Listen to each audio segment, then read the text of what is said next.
DBMS में आज हमारा जो टॉपिक है वो है ऑथराइजेशन। ठीक है, इससे पहले हमने लास्ट वीडियो में जो कवर कर लिया था वो था security.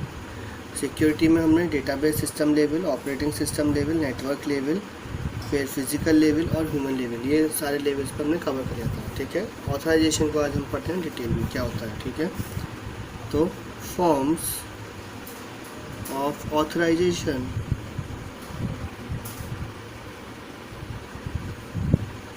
on parts of the database।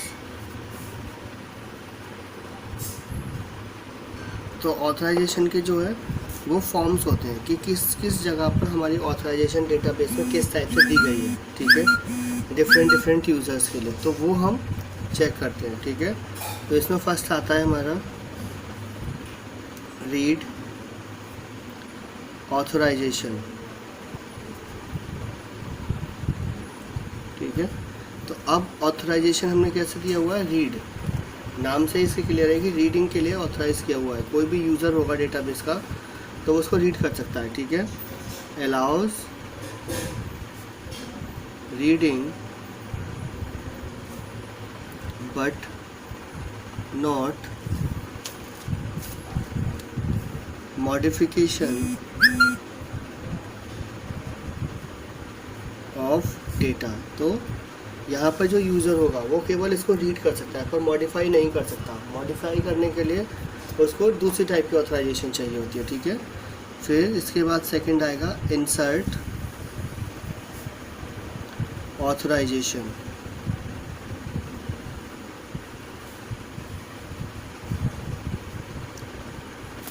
Insert authorisation में allow insertion of new data but not modification of existing data।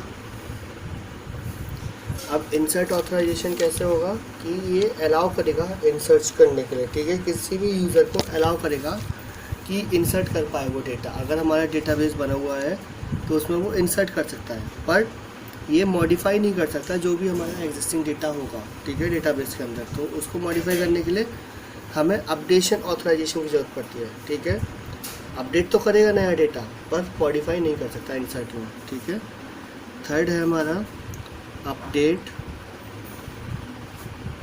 Authorisation.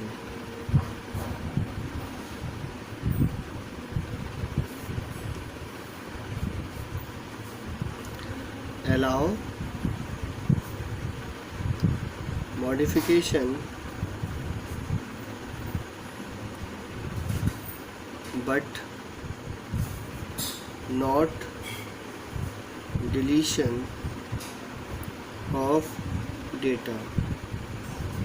अब अपडेट ऑथराइजेशन क्या करेगा, ये अलाउ करेगा मॉडिफिकेशन को। ठीक है, जो एग्जिस्टिंग डेटा है हमारे डेटाबेस के अंदर हम उसको इसकी हेल्प से मॉडिफाई कर सकते हैं, बट हम उसमें डिलीट नहीं कर सकते। अगर कोई हमारा एग्जिस्टिंग डेटा है उसमें कुछ प्रॉब्लम है तो हम उसको डिलीट नहीं कर पाएंगे। डिलीट करने के लिए हमें डिलीट ऑथराइजेशन की ज़रूरत पड़ेगी। ठीक है, हम अपडेट तो कर सकते हैं इससे केवल एग्जिस्टिंग को। फिर फोर्थ है डिलीट ऑथराइजेशन।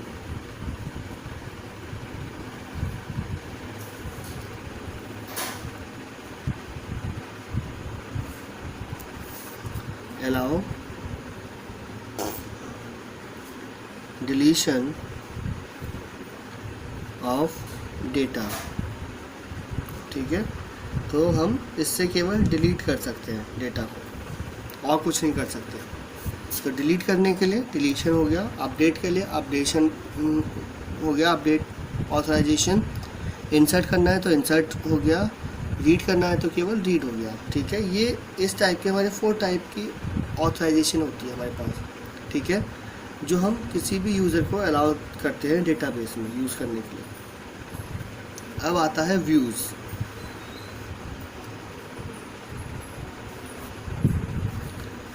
व्यूज़ क्या होता है?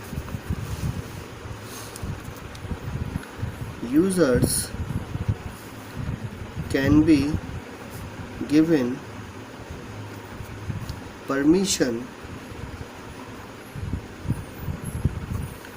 on views without being given any permission on the base table used in the view definition.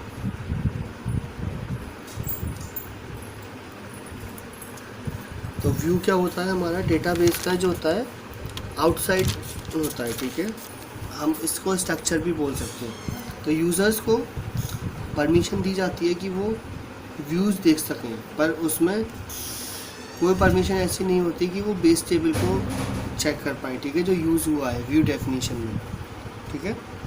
तो यूज़र्स परमिशन होती है व्यूज़ के लिए केवल, ओके। फिर सेकंड पॉइंट है ability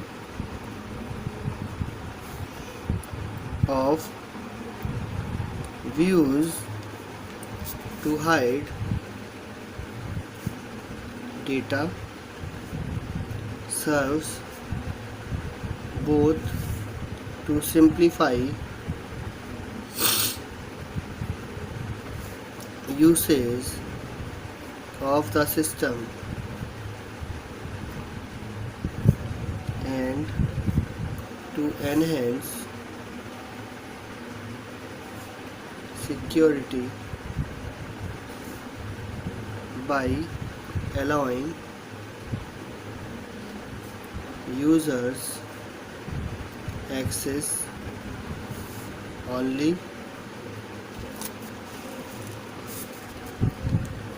to data they need for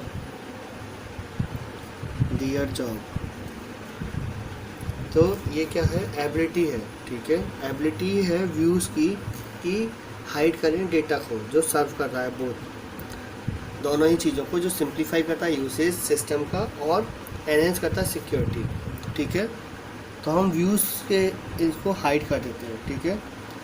तो इससे क्या होगा कि ये अलाउ कर जो सिक्योरिटी होती है वो अलाउ करते हैं यूज़र्स को कि वो केवल एक्सेस कर पाएँ डेटा को, ठीक है, और जो उनकी जॉब है वो केवल जॉब के अकॉर्डिंग ही उस डेटा को यूज़ कर सकते हैं, बाकी और कुछ नहीं कर सकते उस डेटा में। तो हम कह सकते हैं कि जो एबिलिटी है व्यू इसकी वो होती है हाइड करने के लिए डेटा को, मतलब जो सर्व करता है, मतलब यूसेज जो है उस डेटा का उसको हाइड करना है और एनहेंस करना है सिक्योरिटी, ताकि जो भी अलाउ कर रहे हैं हम किसी भी यूज़र को, वो केवल उस डेटा को यूज़ कर पाए जो उसकी ज़रूरत में है, उसके यूज़ में है, बाकी और किसी को यूज़ नहीं कर सकता, ठीक है। फिर a combination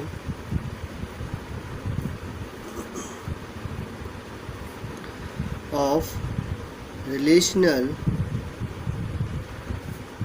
level security and view level security can be used to limit a user access to precisely the data that user needs. तो जो कॉम्बिनेशन होता है रिलेशनल लेवल सिक्योरिटी का और व्यू लेवल सिक्योरिटी का, वो केवल यूज़ हो सकता है लिमिट करने के लिए यूज़र की एक्सेस को, ठीक है, ताकि वो प्रिसाइजली उस डेटा को नीड के अकॉर्डिंग यूज़ कर पाए, ठीक है। अगर वो उससे ज़्यादा यूज़ करेगा तो वहाँ पर वो नहीं कर पाएगा, ठीक है। इसका एग्जाम्पल देखते हैं हम। तो अब है view example.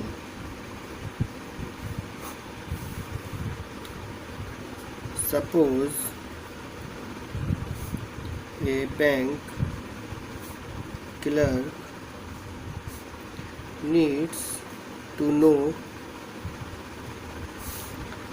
the names of the customers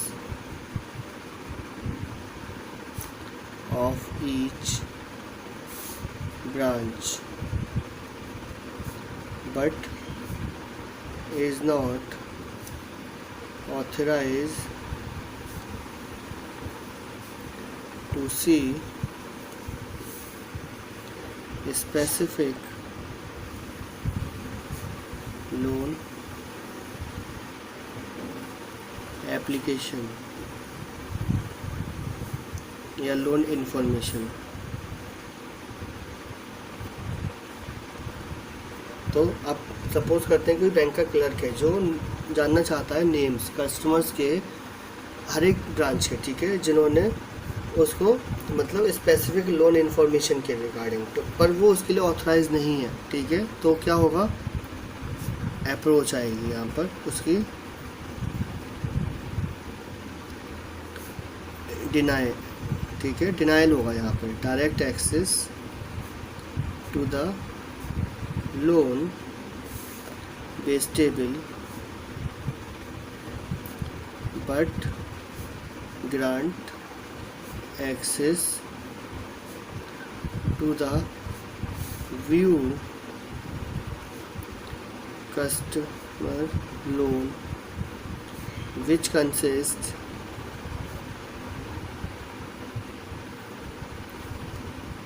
only of the names of the customers and the branches at which they have a loan।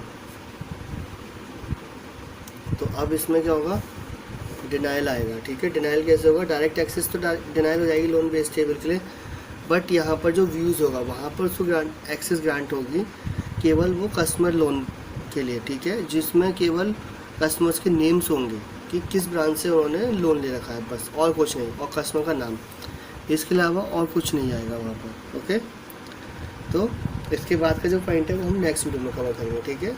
आज के इतना ही, थैंक यू।